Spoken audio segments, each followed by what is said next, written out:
Je vous fais un point récapitulatif de la situation en Iran. Hier, 28 des 31 provinces iraniennes protestaient. Aujourd'hui, c'est 31 sur 31, ce qui veut dire que tout le pays est désormais touché par les protestations. Il y a des centaines et des centaines de milliers de personnes déjà dans les rues. Mais surtout, point important, le secteur pétrolier commence également les grèves, ce qui pourrait être un coup très dur pour le régime. Et ce soir à 20h heure de Téhéran, ce qui veut dire 18h30 heure de Paris, Reza Pahlavi, leader de l'opposition, a demandé à tous les Iraniens de descendre dans la rue ou de scander à leurs fenêtres des slogans contre le régime.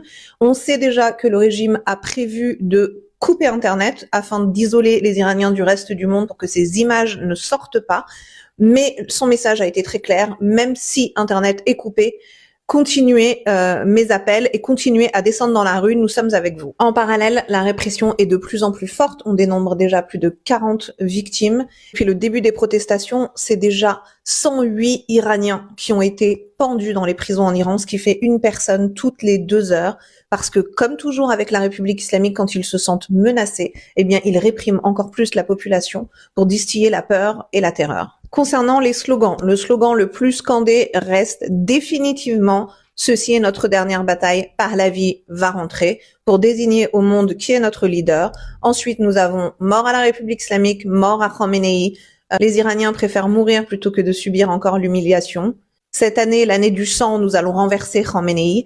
Donc, chers tous, les Iraniens ne manifestent pas contre la vie chère, les Iraniens sont en train de mener une révolution, ils sont en train de le hurler dans les rues et ils ont désigné leur leader. Donc aujourd'hui, 18h30, s'il vous plaît, all eyes on Iran. On a besoin que tout le monde reste concentré sur la situation en Iran parce que les événements sont historiques et la couverture médiatique bien insuffisante au vu de ce qui est en train de se passer. Merci à tous.